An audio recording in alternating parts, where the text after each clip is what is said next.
Good morning, students of MSc second semester. Welcome all of you for the video class. Today I am going to discuss about the physiology of muscle contraction.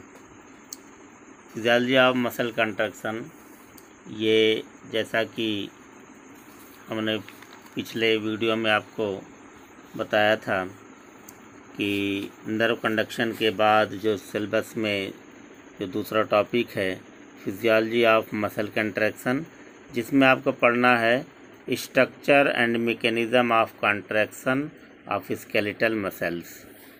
तो ये topic आपके सामने describe करने हम जा रहे हैं।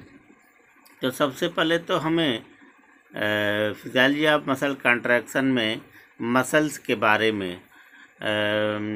It is must to know about the muscles, how many type of muscles are found in animal body, what is the muscles, what is the organization of muscles, how many type of muscles, what is the mechanism of muscles। तो ये सब चीज़ें आपको इसमें देखना होगा।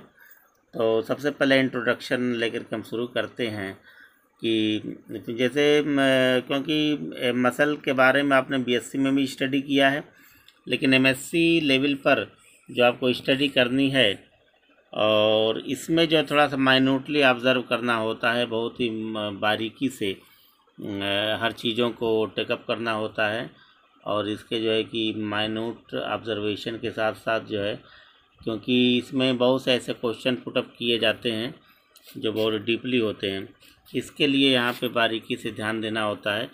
तो जैसा कि बीएससी में आपने मसल टाइप पढ़ा था और एक जनरल उसके स्ट्रक्चर और फंक्शन के बारे में, लेकिन यहाँ डीपली जो है किसी कॉन्ट्रैक्शन के बारे में आपको खास तौर से जानकारी लेनी है। तो फिजियोलॉजी ऑफ मसल कॉन्ट्रैक्शन में ये देखना है कि मसल्स कैसे कॉन्ट्रैक्ट करते हैं। आप जानते हैं कि मसल की वजह से ही हमारी बॉडी हरकत में है, एक्शन कर रही है। अब मसल्स के एब्सेंस में it is not possible to move the animal body और any organ of the animal body.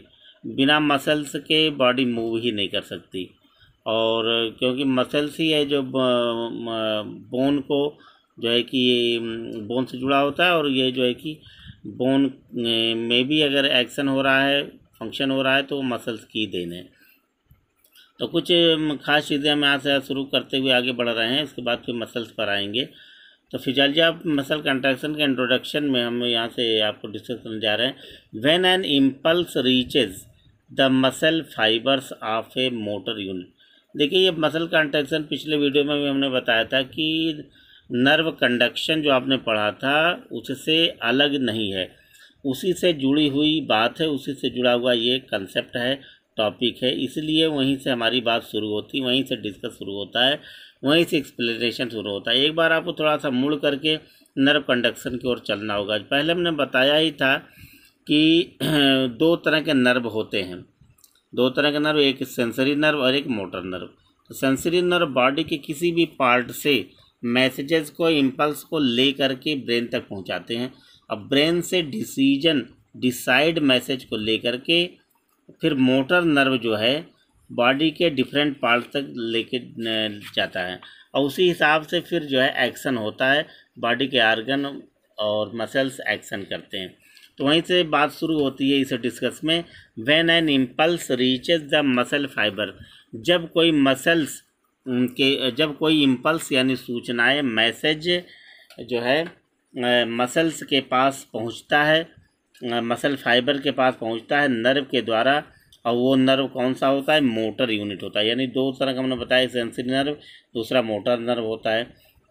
तो मोटर नर्व के थ्रू जो है कि ब्रेन से डिसाइडेड मैसेज को लेकर के जब ये मोटर नर्व जो है कि पहुंचता है मसल फाइबर्स के पास, क्योंकि मसल्स फाइबरस होते हैं, फाइबर उनका जो बेसिक यूनिट होता है वो एक पर्टिकुलर एक फाइबर्स होता है, जिसको हम आगे बताएंगे, उसे सार्कोमियर बोलते हैं। तो ये मैसेज जब पहुंचता है मसल्स में, बॉडी के किसी भी आर्गन पार्ट के मसल्स में जब ये मैसेज पहुंचता है, तो इट स्टिमुलेट्स ए रिएक्शन, तब क्या करता है, ये मैसेज क्या करता है, एक रिएक्शन पैदा करता है, एक एक्शन करता है। किस में करता है, in each sarcomere between the actin and myosin filaments. क्योंकि किसी भी मसल्स का एक फाइबर लिया जाए, एक बेसिक यूनिट ली जाए, तो उसे सार्कोमियर बोलते हैं। यानी मसल्स में बहुत से सार्कोमियर मिल करके मसल्स बनाते हैं। तब मसल्स का एक बेसिक जो यूनिट है उसे सार्कोमियर करते हैं। और सार्कोमियर किस चीज़ के मिल के बना होता है, एक्टिन और मायोसिन दो फिलामेंट का बना होता है। ये एक्टिन और मायोसिन दोनों क्या है, प्रोटीन है, प्रोटीन के फिलामेंट होते हैं। ये दोनों मिल के, जैसे ये पेन है, पेन में जो है कि यहाँ से लेकर यहाँ तक ये पेन है, तो इसमें कुछ ये देखिए एक स्ट्रिप यहाँ बना हुआ है, फिर ये इसको एक पार्ट मान लीजिए, इसको एक पार्ट, ये सभी मिल के बने हुए हैं। इसी तरीके से एक मसल, एक फाइबर मान लिया जाए, ये मसल फाइबर है, इसको सार्कोमियर हम मान लेते हैं। सार्कोमियर में दो चीज़ें, दो प्रोटीन मिलके बने हुए हैं, इसके दो फिलामेंट से, एक फिलामेंट ए मान लीजिए, एक फिलामेंट ए मान लीजिए, तो एक एक्टिन फिलामेंट और एक मायोसिन फिलामेंट, दो फिलामेंट से मिल करके मसल फाइबर्स या जिसको हम सार्कोमियर कहते हैं बना होता है। दिस एक्शन यानी उसी में रिएक्शन शुरू हो जाता है, एक्टिन में और मायोसिन में। This reaction results in the start of A contraction.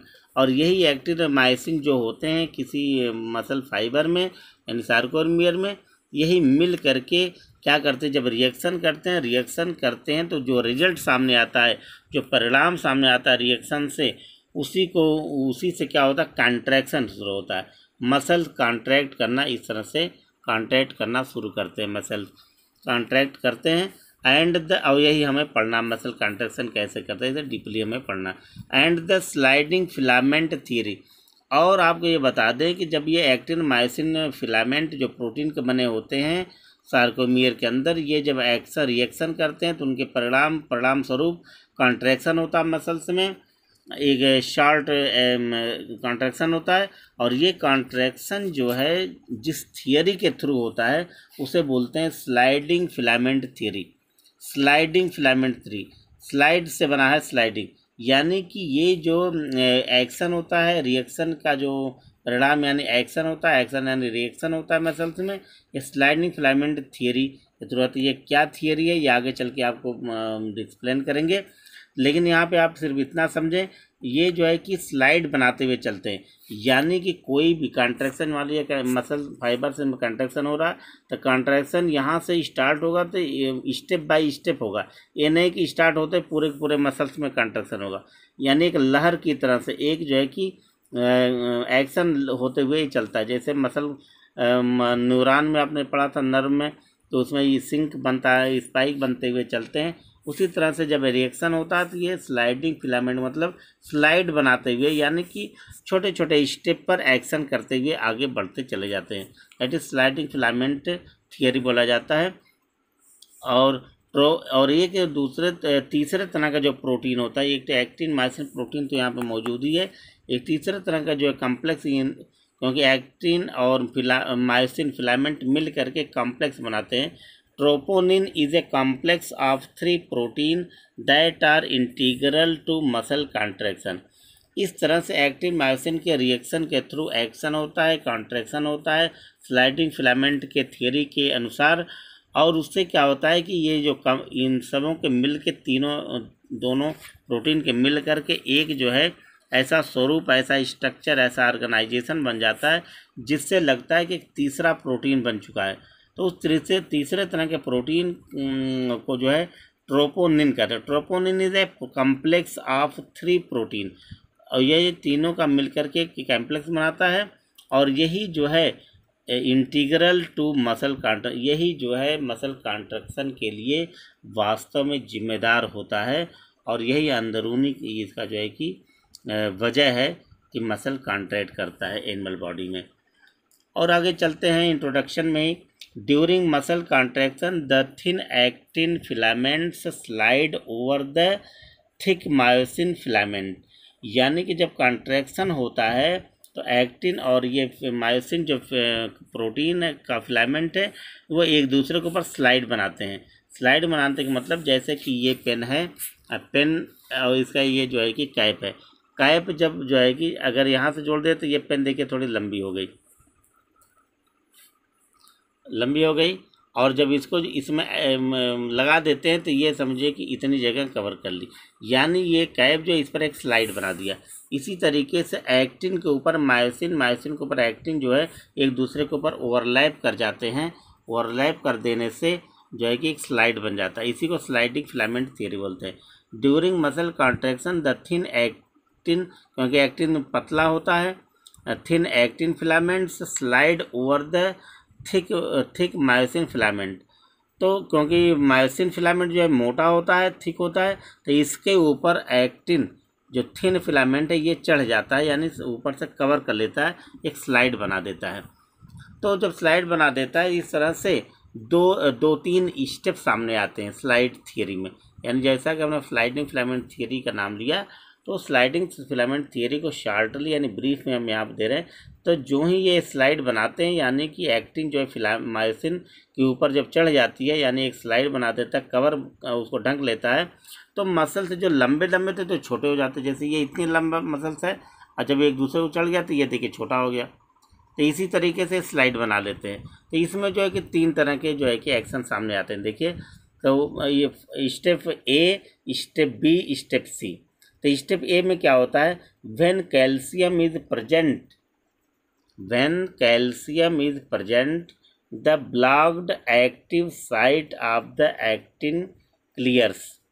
अब इसमें देखिए फर्स्ट स्टेप में क्या होता है, मतलब ये 3 स्टेप होते हैं। तो पहले स्टेप में where calcium is present the blocked active site of the actin clears, यानी कि जो ही ऐसा स्लाइड फार्मेशन होता है, उसी समय वहाँ पे जो कैल्शियम मौजूद है मसल्स फाइबर के अंदर, जो कैल्शियम मौजूद है वो क्या होता है, एक्टिव साइट को ब्लॉक कर देता है, यानी कि रोक देता है। Calcium is present the blocked active site of the actin clears, जो एक्टिन है उसको ब्लॉक कर देता है। अब इस पर आकर रुक जाता है इस तरह से। सेकेंड स्टेप में स्टेप बी में क्या होता है, पावर स्ट्रोक। इसके बाद स्टेप बी में पावर स्ट्रोक शुरू होता है, यानी कि जब कोई चीज़ किसी के ऊपर कवर करेगा तो एक क्या होता है कि प्रेशर कार्य करेगा। Myosin head pivots pulling the actin filament towards the centre. Myosin head pivots pulling the actin filament towards the centre. अब क्या होता है कि एक्टिन फिलामेंट का जो सेंटर होता है, जब ये एक्टिन जो है मायोसिन पर जब कवर कर जाता है, तो एक्टिन का जो सेंटर है, सेंट्रल पोर्शन है, तो मायोसिन का जो हेड है, मायोसिन जो फिलामेंट है इसका जो हेड है, वो उसको एक्टिन को उसके सेंटर की ओर खींचने लगता है, यानी खिंचाव पैदा करता है। एक तो ये हो गया, दूसरा यानी पावर स्ट्रोक होता है। स्टेप सी में क्या होता है, the cross bridge detaches when a new ATP kinds with the myosin, यानी कि इसमें एक जब ये कार्य होता है, इसमें एक जो है कि किसी भी कार्य के लिए एनर्जी भी चाहिए। तो एनर्जी कहाँ प्राप्त होता है, वहाँ पे जो माइटोकॉन्ड्रिया मौजूद है उनकी वजह से एटीपी भी खर्च होती है। तो उसमें होता है क्या होता है कि जब एक दूसरे से स्लाइड बनाते हैं तो द क्रॉस ब्रिज डिटैच, क्योंकि आपस में सट जाते हैं, फिर उसके बाद जब ये अलग होते हैं तो इसमें जो खिंचाव पैदा होता है, तो यानी ये जो ब्रिज बना हुआ था आपस में, ये इसमें जब खिंचाव होता है तीसरे स्टेप में, तो कंट्रैक्शन, जैसे हाथ है इस तरह कॉन्ट्रैक्ट कर रहा है बार बार, इसी तरह से कंट्रैक्शन शुरू होता है। तो क्रॉस ब्रिज में डिटैच करने उससे हटने लगता है, जब हटता है तो एक नया ATP and when a new ATP kinds with the myosin, क्योंकि मायोसिन के साथ एक एटीपी मॉलिक्यूल वहाँ पे न्यूली जो है कि सिंथेसाइज होकर के वो जो है वहाँ पे हेल्प करता है, और जो क्रॉस ब्रिज बना हुआ होता है वो डिटैच हो जाता है, यानी जो डिटैच हुआ उसको जो है कि दूर करने लगता है, यानी फिर वो खुल जाता है। यानी इस तरह से बार बार इस तरह से एक्शन होने लगता है। स्लाइड बनता है, फिर खींचता है, फिर स्लाइड बनता है, फिर ये जो डिटैच हो जाता है। इस तरह से मसल कॉन्ट्रैक्शन के जो स्लाइडिंग में फिलामेंट थियरी है इस तरह से कंप्लीट होती है। इसके साथ ही साथ हमने जो है आपको मसल्स के बारे में क्योंकि पढ़ना है तो थोड़ा इसकी जो जानकारी आप देंगे इसी वीडियो में। तो फिजियोलॉजी में जहाँ तक हम पढ़ने जा रहे हैं वहाँ पे तो पढ़ना तो एक ही मसल्स के बारे में, लेकिन उसके डिटेल हम जो है आपके सामने पहले दे रहे हैं। How many types of muscles that is found in the animal body. Muscles are responsible for all outward manifestations of life. अगर मसल्स ना हो एनिमल बॉडी में तो क्या हो सकता है? कुछ भी कुछ नहीं हो सकता। यानी मसल्स की वजह से एनिमल बॉडी का अस्तित्व है। Muscles are responsible for all outward manifestations of the life. जीवन की जितनी प्रक्रियाएं हो रही हैं, जीवन के जितने कार्य हो रहे हैं, वाइटल एक्टिविटीज़ हो रही हैं, वो मसल्स की वजह से, यानी मसल्स ही जिम्मेदार है। Even though most of the mechanical work done by animals is accomplished through muscle. जितने भी मैकेनिकल वर्क हो रहे हैं, यांत्रिक क्रियाएं हो रही हैं, वो सब मसल्स की वजह से ही हो पा रहा है। Muscles form largest tissue components of the body. यानी कि मसल्स जो है क्या बनाता है? लंबे लंबे ये टिश्यूज़ के कंपोनेंट्स बनाता है, बड़े बड़े कंपोनेंट बनाता है। और ये बॉडी का कितना हिस्सा होता है, क्योंकि बॉडी में बोन्स में मसल्स हैं, ग्लैंड्स हैं, तमाम चीज़ें हैं बॉडी में। तो लगभग and constitute about 40% of the total body weight. यानी किसी भी एनिमल का जो बॉडी का वेट है उसमें 40% जो वेट वो मसल्स का ही है। बाकी 60% में बाकी सब आता है, लेकिन 40% जो बॉडी वेट है एनिमल का वो जो है मसल्स ही होता है। यानी मसल्स का इतना बड़ा रोल है। All physical functions of the body involve muscle activity. जितने भी फिजिकल फंक्शंस हैं बॉडी के, वो सब जो है कि मसल्स एक्टिविटी पे ही निर्भर करते हैं। Muscles are also responsible for giving shape to the body. Muscles की वजह से ही बॉडी का एक शेप बना हुआ है, एक साइज बनी हुई है, एक आकार बना हुआ है। अगर मसल्स ना हो तो ये जो बॉडी का आकार है ये शेप नहीं ले पाएगा, कोई आकार, एक आकृति नहीं बन पाएगी। यानी मसल्स इतने इम्पॉर्टेंट हैं। The muscular tissue is formed of greatly elongated. The muscular tissue is formed of greatly elongated and highly contractile muscle fibers.